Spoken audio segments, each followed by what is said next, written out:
Writing has been a huge part of my life ever since my childhood days. Being raised by a single mother who worked a regular 9 to 5 job, I would always keep myself busy with books or television or sometimes both. Fast forward to my school days, I would pour out my teenage angst into writing punk rock songs and science fiction stories that sucked to the bone.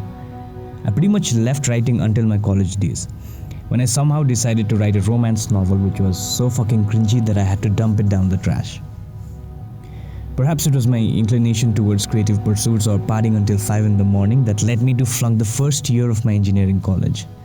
I was shattered because I wasn't a bad student at all and my grades were pretty good to say the least, but somehow I had the impression that college was supposed to be like the show in the movies, which clearly wasn't the case. I had so many subjects left to clear that I couldn't even keep track of them, and my lifestyle during college wasn't helping me either. The wake and bake, the beer chugging and the Dota nights were quite fun, but it came at a hefty price.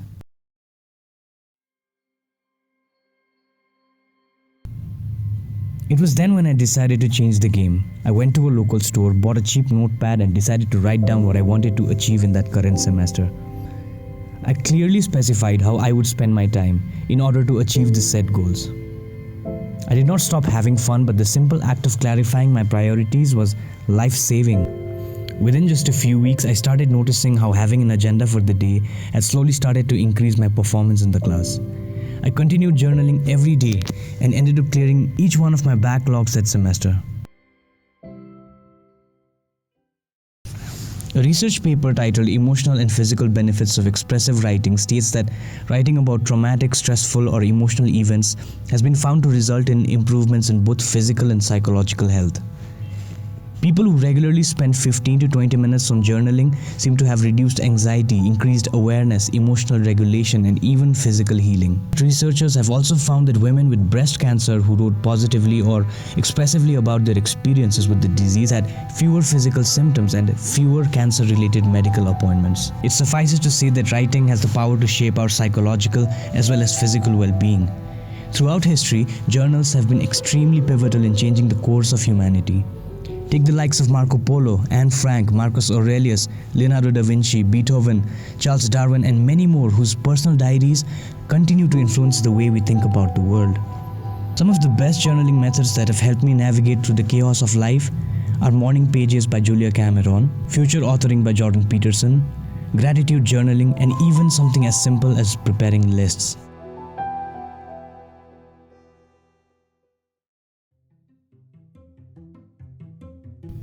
The morning routine helps us set the tone for the day, better allowing us to control our schedules rather than our schedule controlling us. Inspired by the 5-minute journal and Ben Franklin's morning routine, my journal is divided into 3 segments. The first section of the journal involves listing down 3 things you are grateful for. It is recommended that you consider 4 different categories in order to avoid repetitive items like my healthy family or my loving dog. The categories could be relationships, opportunities, something great that happened, and something simple within your sight.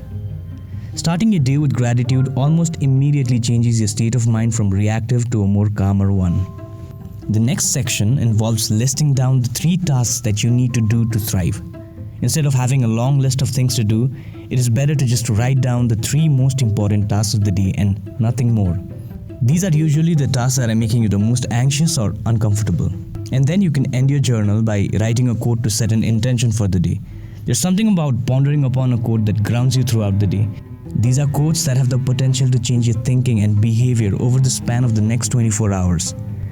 A quote that I'm pondering upon today is, "Do the thing and you will have the power," by Ralph Waldo Emerson. For someone who is a master procrastinator, a quote like this is the power to prime my intention to do the things that I am often running away from. No matter where you are in life right now, having a journaling routine will definitely help you to think better and make better decisions. It is often the path with the most resistance that holds the most potential for our growth and the secret to true happiness.